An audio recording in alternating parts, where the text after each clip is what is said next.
and welcome to the Jeff Bullas Show. Today I have with me John Worthington. Now, John is a serial entrepreneur and a CEO of Sircles, spelt with S. He has cracked the code on equity crowdfunding, raising over 6.8 million without giving up control to venture capitalists. His unique riding the escalator strategy turns investors into users, advocates, and key drivers of organic growth, creating a self-sustaining cycle that has positioned Sircles, his latest venture, as one of the most successful crowdfunded startups in tech. Sircles is disrupting the traditional review space by replacing ratings and anonymous feedback from trusted recommendations from real connections. He has a common enemy, and it's called Yelp. By leveraging a novel crowdfunding model, what he calls riding, he's built a self-sustaining cycle where investors become users, advocates, and key drivers of organic growth. And people would love to hear about that because paying for growth can be very expensive. Its strategy raised over 6.8 million, positioning Sircles as one of the most successful startups in the tech sector. So John's going to talk about a better way to raise money to fund your startup. So John, welcome to the show. Thank you, Jeff. Great to be here. So let's just get a little bit of context first. Like, how did you get into this entrepreneurial gig? And then we'll get on to, what was the inspiration for starting Sircles? So have you always been an entrepreneur, played in the digital space? What was the inspiration for you to become an entrepreneur? Yeah, I guess you could say I've always been an entrepreneur from lemonade stands, from childhood to garage sales, and just any way I could think to make a buck. It just always intrigued me.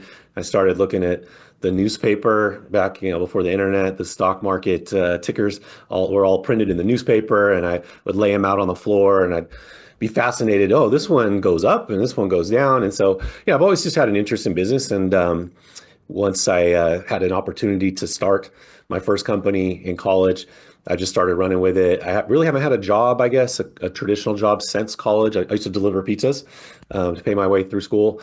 But since then, I've been my own boss. Cool. So what was your first serious startup that you did? First serious, you can kind of consider, I had a real estate career, which is a very independent business. I had a broker, but you're really on your own. You have to market yourself, and Yes. the leads are 100% generated by you. And that's why most real estate agents fail and never sell a single house. But I had a really good sense for marketing and enjoy the messaging and communicating to people, kind of telling them what they want to hear, but not in a bad way, and getting the right results, getting the right behavior. That helped launch me. And then the real independent startup, you could say, was a company called Tech2You. It's a computer repair business. Good friend of mine from college is excellent with IT. He's an excellent people person, which those two things don't always go together. Yeah. He's a great guy, and really great communicator, super friendly, and really good at what he does. Really good technical skills. And then I had the marketing background, kind of the business sense with the real estate career. So we had this aha moment one day. I had a problem with a laptop, and I didn't know who to call. This is before there was nobody to call back then. This is before Geek Squad, and Yeah. I had called Dell tech support, and their solution was wipe my hard drive. And I knew enough to know, wait a minute, I'm going to lose all my files.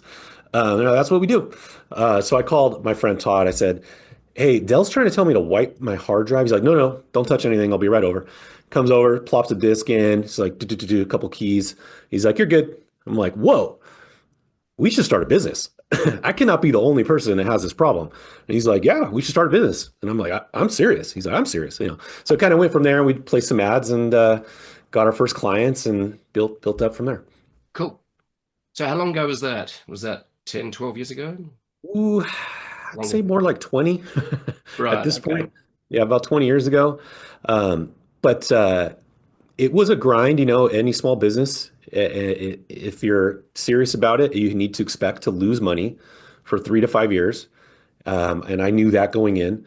And sure enough, took about 4 years to reach profitability. We were growing fast, but growing is not profit. No, And it's not. it's actually hard to manage growth if you're growing fast because the expenses are keeping up, sometimes outpacing even the revenue. So your losses can grow, which makes it even more pressure to stay alive. So it was challenging, but I had a great partner and we had a good concept and we overcame. So we survived, and that led to the app Circles, which was inspired by Todd and experience he had, and experience we had together dealing with Yelp, and conversation he had with a hair salon. The woman who cuts his hair was saying how she just cannot stand people that come in from Yelp referrals because they're typically very picky, and she feels like she's kind of under threat of like, you better do a good job or I'm going to give you 1 star.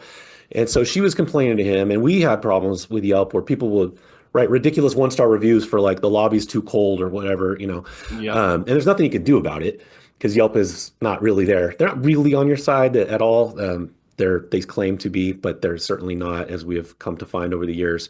So that inspires us to start Circles. It's really a better way to recommend businesses. It's not reviews at all. It's recommendations from people you know and people you trust. Right. So you obviously noticed a problem with Yelp's review system and platform. So Absolutely. obviously you looked at, okay, how can we provide a better solution, a better app? Right. So Exactly. quite often successful, startups rise out of solving a problem, just like Uber couldn't hail a taxi in Paris one night, wet and cold. Um, 100%. yeah. Yeah, the problem in the market, a void, if you will, there's something missing there, and that's our goal, is to fill that hole. It must be a better way to recommend businesses than reviews from strangers who you don't know, you don't trust.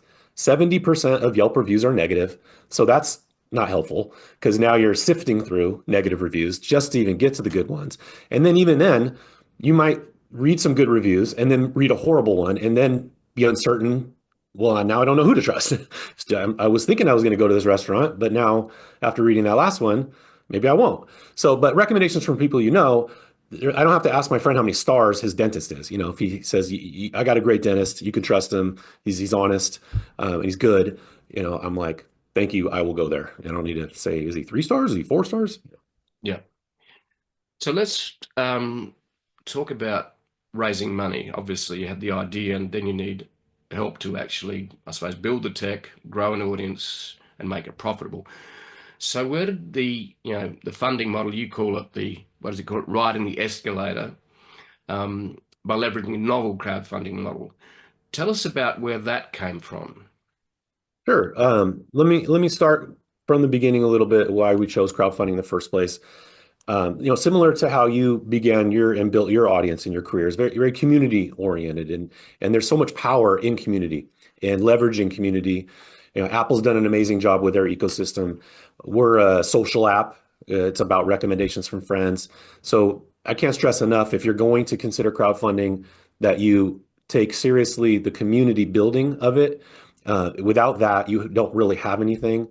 A lot of our investors have been 2-time, 3-time investors because of the community, and so that has to underpin everything.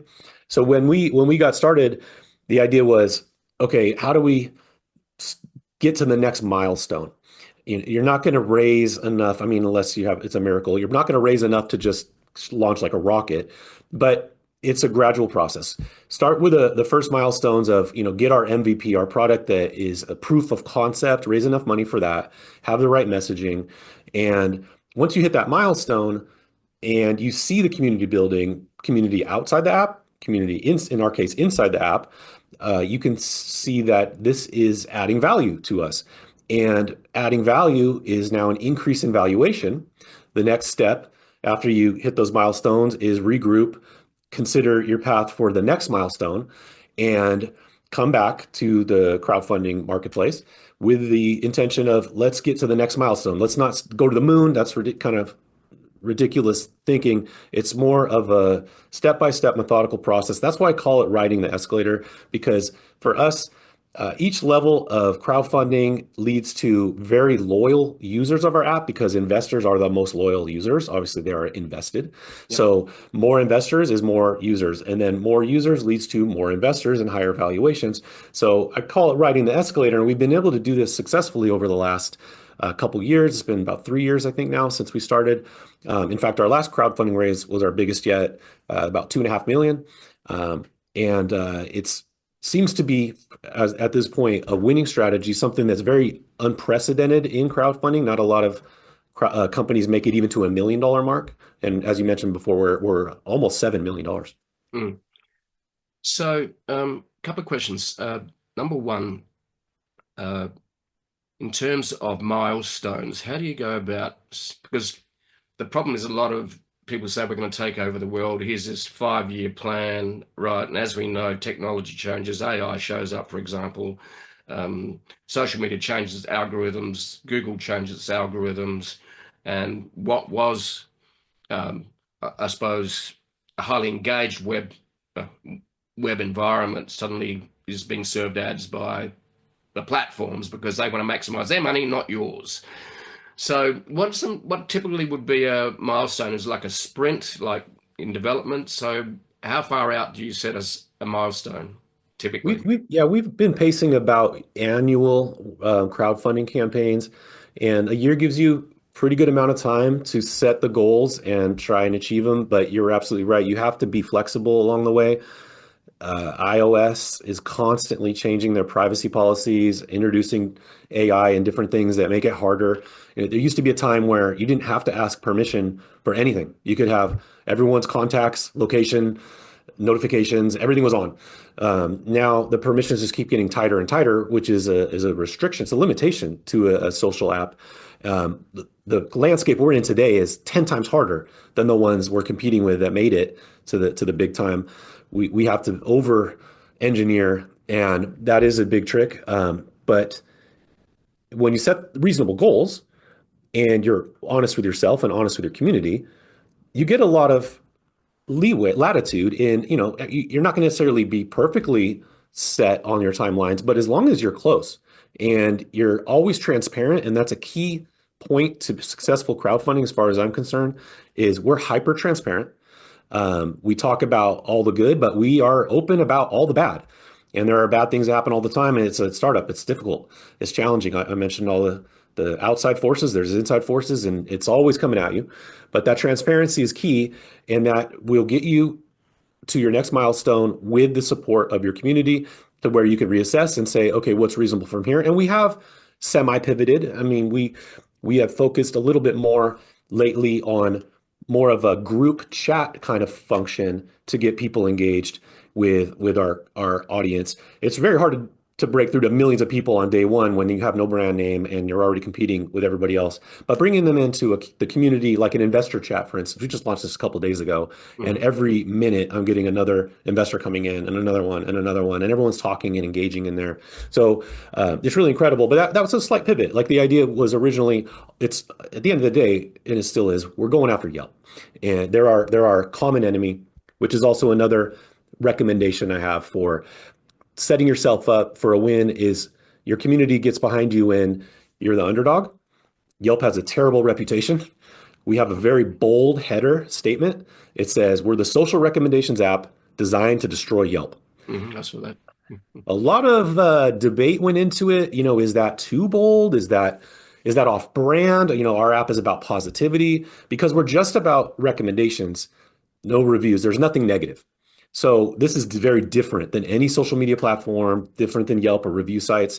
We have deliberately, intentionally built our app to have guardrails against negativity.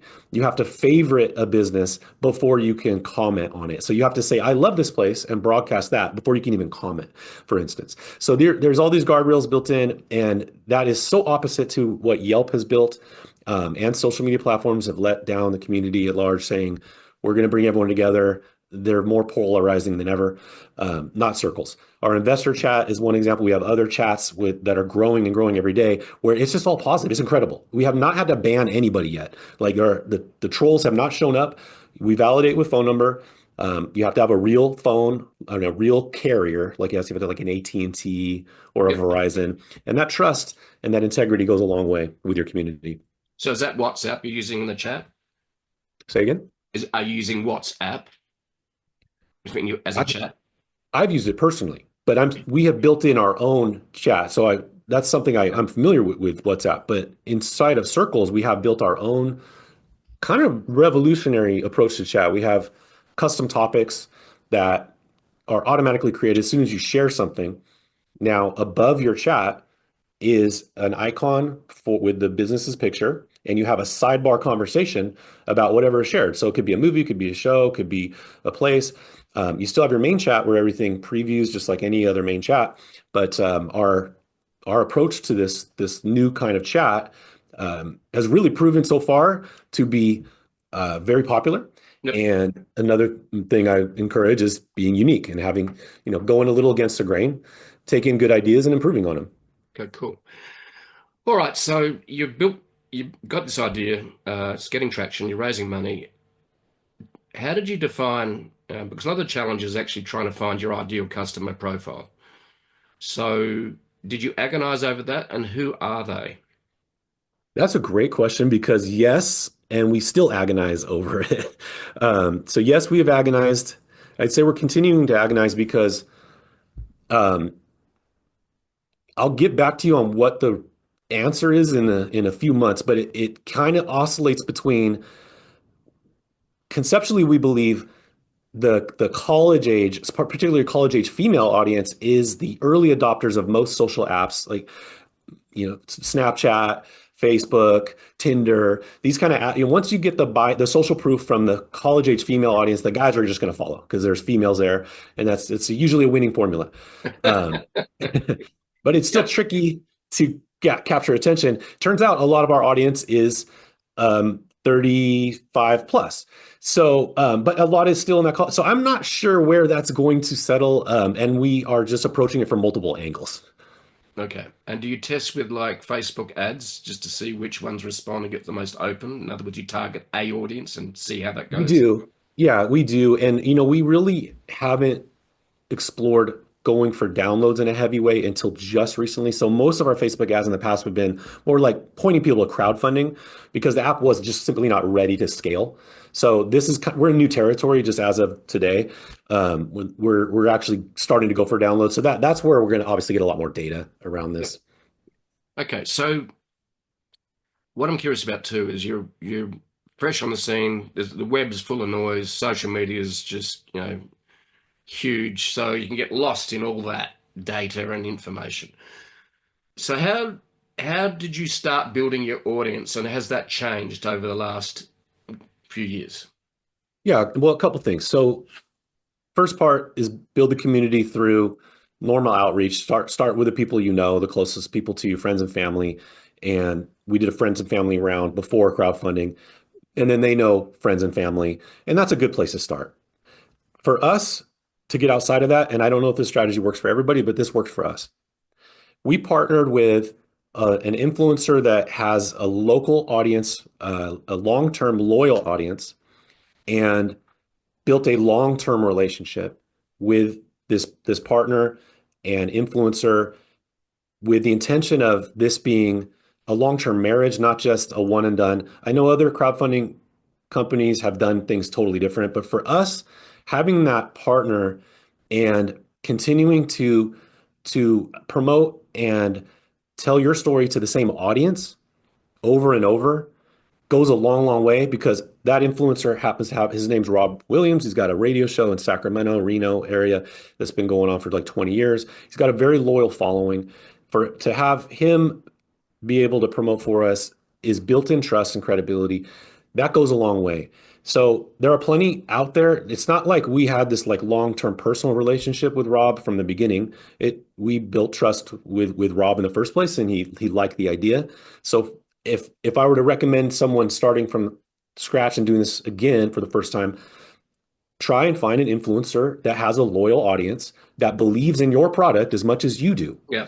And then together, you're a mighty force. Yeah, and that's interesting because it's almost like I think the steps used to be you'd advertise because it was cheap enough on social media. You'd optimize your website for SEO, which is getting harder all the time. The algorithms are, again, and on top of that, now we have AI. How do you optimize for AI to get discovered? I think it's getting very hard to become visible in a very, very noisy world with a lot of algorithms you actually are fighting, um, Right. because the platforms aren't your friend.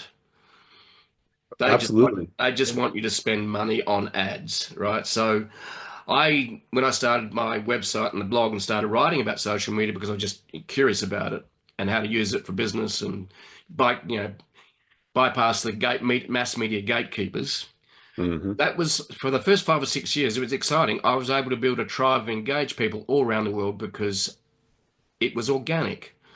But today it's very, very different. So, and also, we know that rage and hate, and the old headline tactic was if it bleeds, it leads on Monday in the Yeah. newspaper. Yeah. So I'd be interested in your thoughts. And it's very interesting that you're looking at, okay, using influencers, but having a partnership with them. Have you extended that to other influencers? We are just now in the process, as a matter of fact. We are talking to several, and some big names that your audience would know, and some that no one's ever heard of, but still have a big following. And yeah, that formula can scale as far as we're concerned. We've proven the concept on a local level, pretty large regional level, I would say.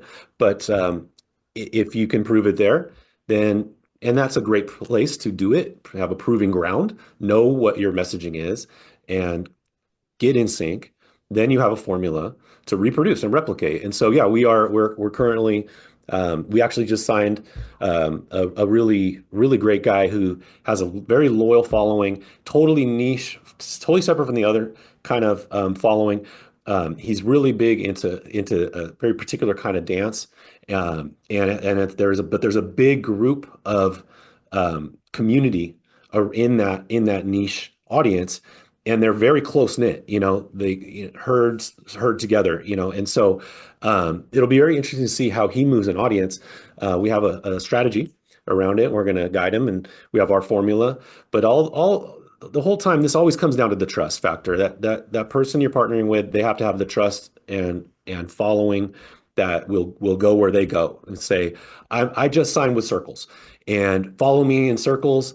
I'll chat with you there. I'll engage. I'm going to add my favorites. You can see, and he travels a lot. So, when I'm in this town, I'm going to add my favorite restaurants. I'm watching this movie. So that kind of formula seems to be a winning formula for us. And if it works, I say rinse and repeat. Cool.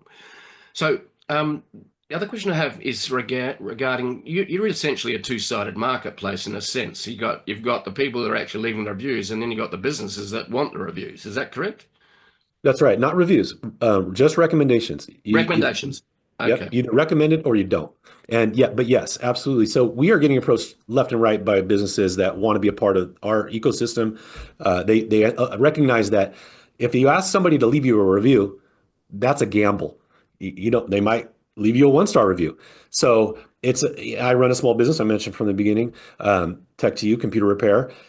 We're always nervous. Every time I open the email from Yelp, I'm always nervous to see how many stars is it, but with Sircles, it's either you favorite the business or you don't.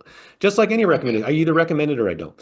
And so businesses love that. And yeah, they are a key driver for us. We're just now tapping that. Okay, right. So, are you letting them just discover you? How businesses discovering you? There's a combination of things. We're leveraging our social media campaigns. So we do collabs. Instagram lets you collab now with up to 5 different other profiles. For us, it's businesses. And so you're really bringing all of those audiences together in one collab where if it's in sync and there's synergy, some of our videos get close to 100,000 views. So that's one way. And so other businesses see that and they're like, oh, I want to be a part of that. So that's a creative way to do it.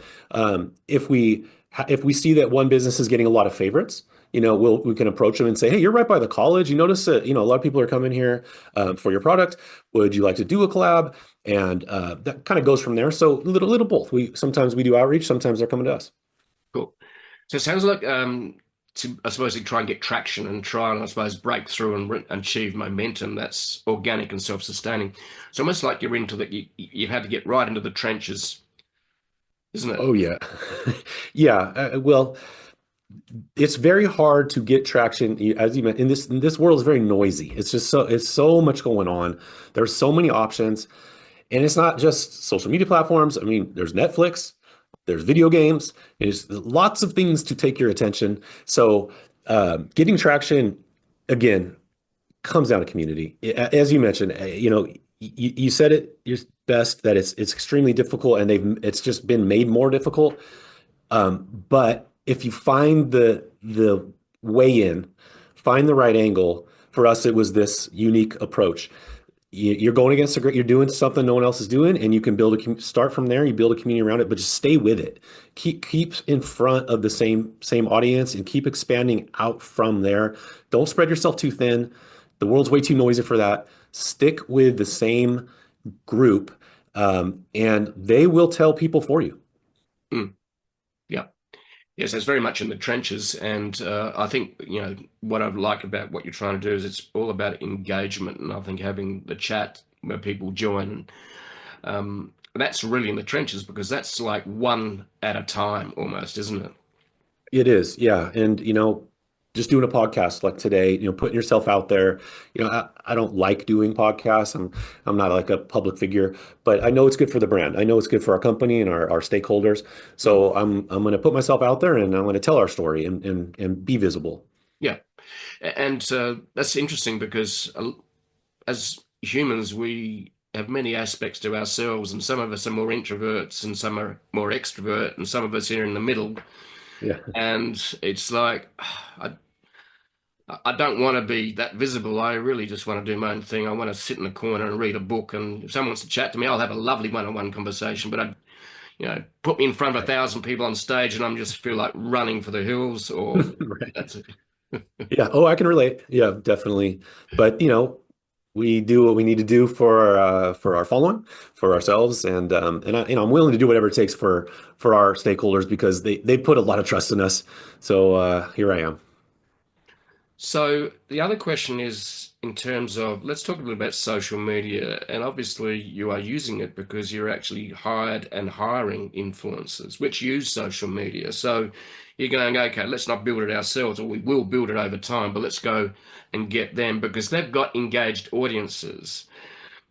What parameters do you have on what type of influencer? For example, if you're saying, well, my ideal customer profile might be a female college um, graduate or student who wants to be an influencer, is an influencer, whatever, or wants to, participate.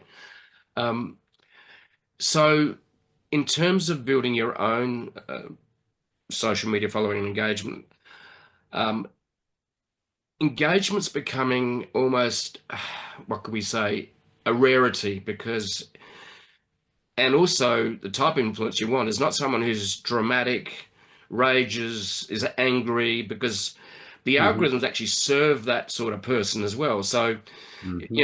we've got algorithms built into social media that are actually quite toxic. Hmm. Absolutely. It makes it very challenging because our brand is opposite of that. And we know that those types of emotions are the most engaging ones, but we don't have the luxury of tapping them. So, yeah, we have to find influencers that have a passion for what they're doing, have a loyal audience, have some form of long form content for in our case, to be able to explain what we're about, our mission. We're a little different. Review sites, people understand that, but an app that's just recommendations, that's new. And there is no app that you can go see all your friends' favorite places or movies or shows. That doesn't exist. I'm sure there's small ones, but there's nothing brand name. Mm. So that's a new concept that has to be explained. So you need to find influencers that have a following that will listen to them, and not for the wrong reasons, not for the fear and anger type of reasons, but for the positive reasons. They're out there. I mean, there's influence. Everyone wants to be an influencer. There's plenty of influencers, plenty of following. But you make a good point. Just because they have a following does not mean they're going to influence anyone or move an audience. Some of those numbers were from a couple viral videos a year ago and don't really mean anything. So you have to be very careful when you're looking at people that don't be seduced by the surface number. That's not always real. Take a look deeper into the engagement. How many comments, how many likes, and is this ongoing? Is this a repeatable process? How long have they been doing it? I mentioned Rob's been on the air for over 20 years. So his audience, he knows him inside and out. Influencers these days, they come and go, and that's not authentic, and it doesn't work for our brand. We noticed. So yeah, you have to be very selective. Yeah, there's one thing you mentioned that I find a challenge as well, is that we've moved to, 8 second, 10-second videos, 15-second videos. It's short and superficial and it's video centric.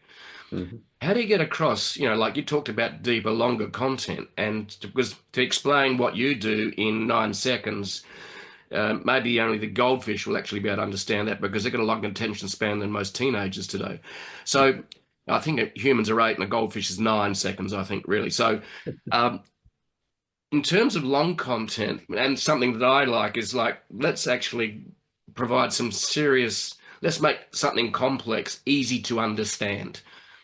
And that requires more than 15 seconds. It definitely does, and that is the biggest challenge for us. It is where do you get an audience willing to listen past 15 seconds? There are not as many as there used to be, that's for sure. But they do exist. And so, personalities that have longer form content, um, maybe they're giving advice on financial decisions. Maybe it's family advice. YouTube channels they're still thriving, many of them. So there are places to find influential, real people that have an audience that pays attention, isn't just there for a laugh or a prank. That would never work for us. It has to be thoughtful and repeated, and then the evidence builds. So it's like, oh, you said this was going to happen, and then it did happen, and here's the results, and now this is going to happen, and taking me on a journey through an evolution of a product versus just buy my product. It's the 1999. That does not work for a startup, and especially in our space, you have to build that community with partners that have a trusted audience. Yep, exactly. Yeah, and this is the challenge we are facing, I think, is engagement and actually building tribes. And that's what excited me back. I got on Twitter at midnight, late in the evening in 2009. And I built a big tribe on Twitter, which is engaged, which has become less engaged because the content I share is not dramatic and hate-filled and, politic, whatever. It's not dramatic enough, and it's also I like words, which videos are something you've got to sit down, create them, edit them. But now we have digital avatars, digital twins that you can feed them text, and there you are, you show up, and they actually look like you. They're very, very cool. Um, but the reality is building tribes, and you sound like you're just in the trenches building an engaged tribe, and because that's what you need to do. But that's hard work. How do you scale that? Slowly, methodically. You One person at a time, yeah. Yeah, you don't go into it expecting a miracle. You go into it with a long range plan. I mentioned before, most startups are going to fail and you're not going to make money profit for the first 3 to 5 years. If you don't accept that going in, uh, you're making a huge mistake. Don't Yeah. bother. And same with building your audience. It takes time to build trust. It only takes a second to destroy it, but it takes a long time to build trust. And they Mm. don't know you, they don't know your product. So you have to communicate that. Now, the influencer route is a shortcut in a sense because that influencer has trust.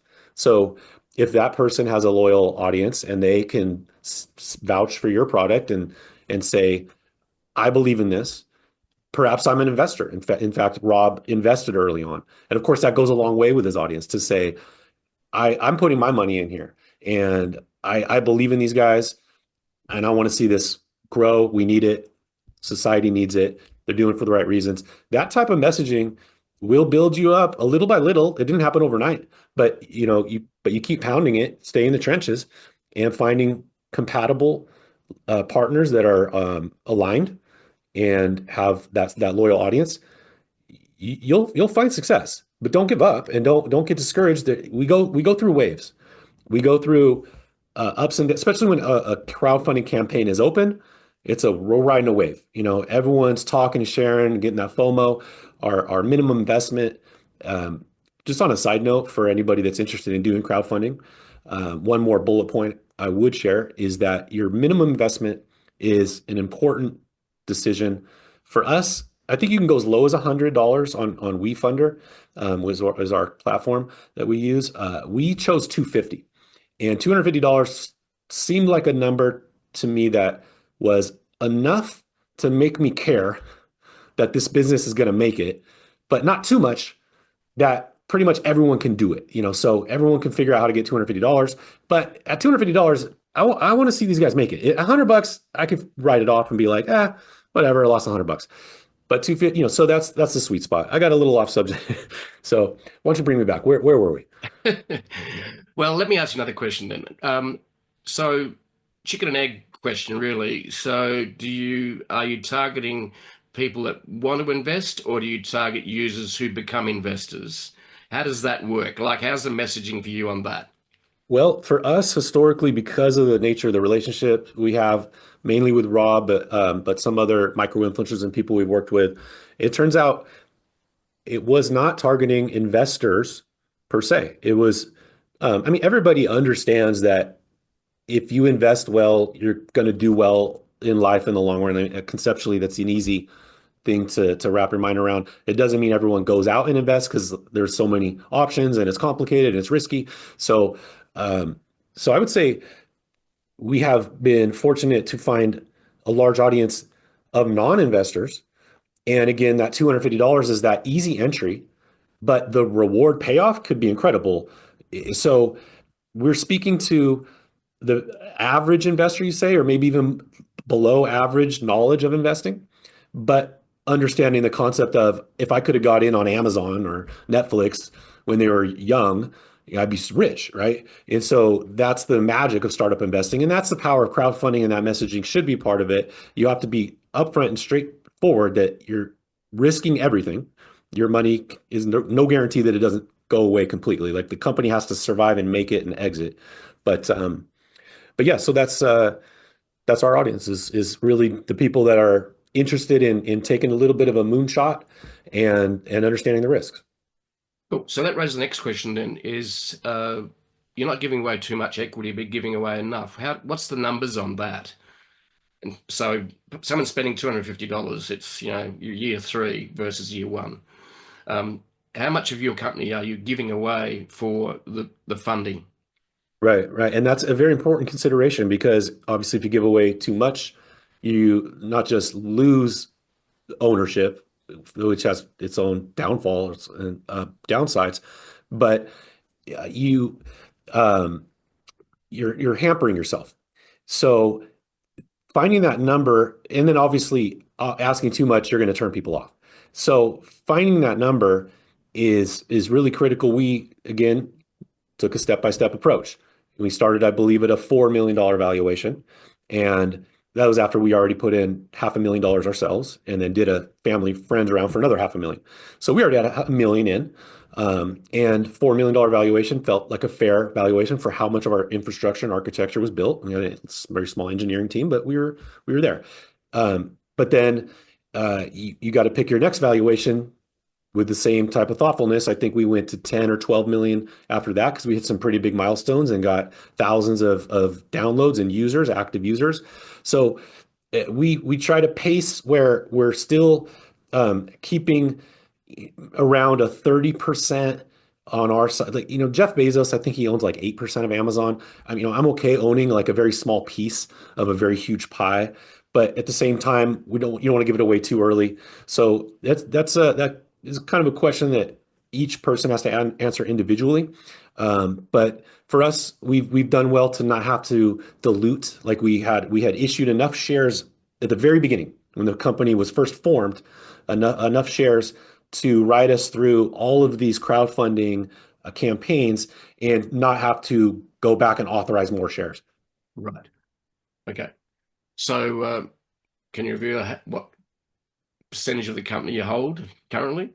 Yeah, I think if I'm fully diluted, it's like 25%, right? But I'm not fully diluted yet. We still have a pool of shares available.